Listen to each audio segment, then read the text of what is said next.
Person in the, yes, from the Czech embassy, I think, if I recall correctly. Lieutenant Colonel Mauer, Czech Defense Attaché Office. Mr. President, when your great wife Benazir Bhutto was assassinated, you implied that the previous authority could be behind this assassination. Now I assume that there is much better place in Pakistan and time for the investigation of this act. So I wonder, is there an investigation going on, and are there any results, or can we expect some results in future? Thank you. To correct you, my wife had left behind a letter addressed to Wolf Blitzer at the CNN. So she, from her grave, shouted out that the authorities, to say the least, did not give her enough security.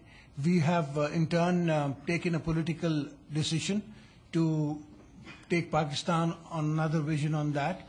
The whole parliament, all the four provincial assemblies, the National Assembly and the Senate of Pakistan passed a resolution asking for the UN to come in and to be present in assisting us to investigate. So we are waiting for the process to finish. The family, as you know, we have not even lodged an FIR, which is the first information report, because we do not want to equate our loss with an individual or individuals. We want the United Nations and history to judge Shahid Mohtarma Benazir Bhutto. And we want to change the reason, the cause, the symbol, the system, especially the people, the mindset that did not let the first woman Prime Minister of Pakistan, A rule, B survive. So that's what we are after. We intend to change the system.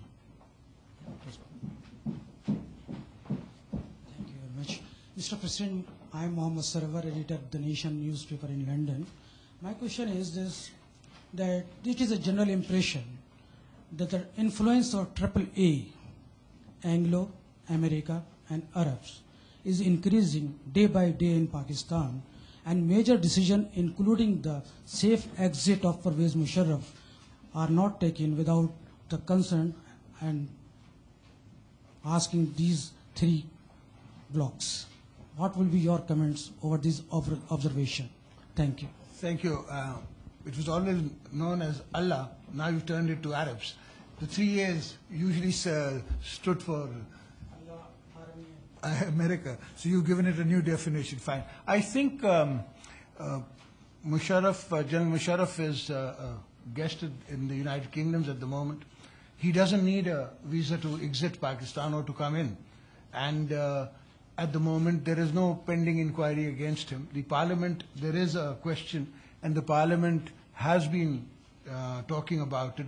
Our Prime Minister is on record to have said that if all the political forces get together and come with a unanimous resolution, the government will see it through. So I think history is still out on what will happen. I don't think the international community micromanages any country, and I don't think they should. The gentleman in the back with the glasses, if you could stand up. Yes, you, sir.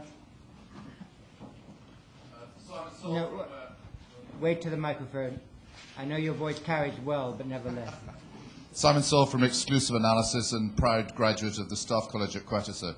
I've recently come back from Pakistan, and as ever I learned very much, not least about Afghanistan also, a country where events have had many consequences for Pakistan, mostly negative, or many of them negative, over the last many decades. My question to you is, what is your comment on the challenges that are faced by the international community and ISAF in particular in Afghanistan? And in particular, I'd be very interested to know whether you think they will achieve their objectives there, and if they don't, what do you think will happen? I don't think I'll go to the very delicate situation if they'll achieve their objectives, because you've got to define the objectives. I think there's a lot has been done in the last 8 years. The world armies are in Afghanistan. The world intellects have got together in forums like this to find solutions. So to expect the President of Pakistan to give you a solution is asking for a bit much. I can give you my point of view. And my point of view would be, let's make it. We broke it. We all broke Afghanistan together. We all got together, and somebody supported Hikmat Yar, and somebody supported Gulbuddin, and somebody supported Ahmad Shah Massoud, and somebody supported somebody else. But end of the day, humanity lost, End of day, Afghanistan is no state practically left into the ruins. Let's all get together and make it. And please, while you're making it and the decisions are taking place, let's take the neighbors into confidence. Let's all get together because the region has a very large role to play here. We've got 2.5 million Afghans at the moment in Pakistan. At a time there were 5 million. And there are other Afghans who are in the neighborhood or in other countries.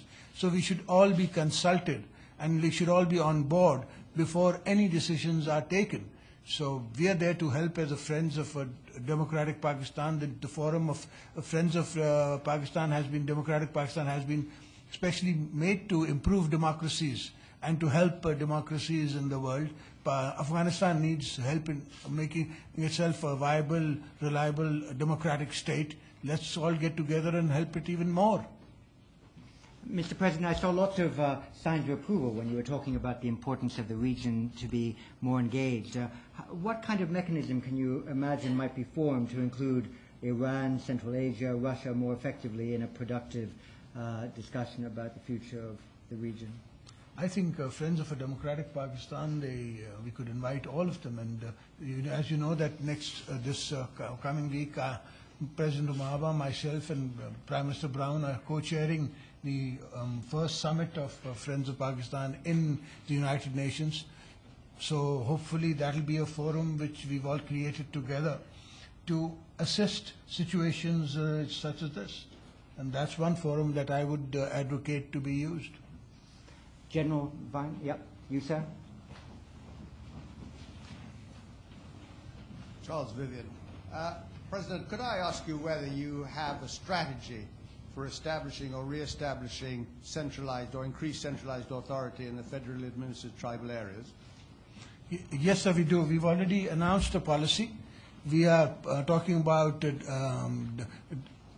Political Parties Act into the federally administrated area. This is part of our manifesto. We've already, as a political party, we had candidates in all the seats that were fought in the FATA regions. We won one seat, we lost the others by very small margins. We are talking about a new policy whereby we will be bringing in the settled state laws into that region. Soon we will be doing that, and that is how we want to go about forward. It's just not FATA regions, it's the other regions also. Wherever the state is less involved, we intend to have the state and the rule of law, the courts, the judges, etc., to bring in normalization and to make it as civilized as possible. Gentleman just beside the wall there. Yes, you, sir. Just wait 1 second. And give us your name. Thank you. My name is Amir Ghori. I'm a member of the IISS. Mr. President, a couple of questions, if I may. You've touched upon the question of the death of late Benazir Bhutto. I traveled with her in that plane which took her to Pakistan. Pakistani government said that Baitullah Masood was the man who was behind. Just briefly, do you believe that he was the man who was behind the killing or larger forces? I know that you have already answered, but the bigger question is, we have seen in this room, successive Pakistani presidents, prime ministers asking for what you have actually asked, that Pakistan needs trade, not aid. What do you think? Why the world is not listening? You are, of course, you are partners with them.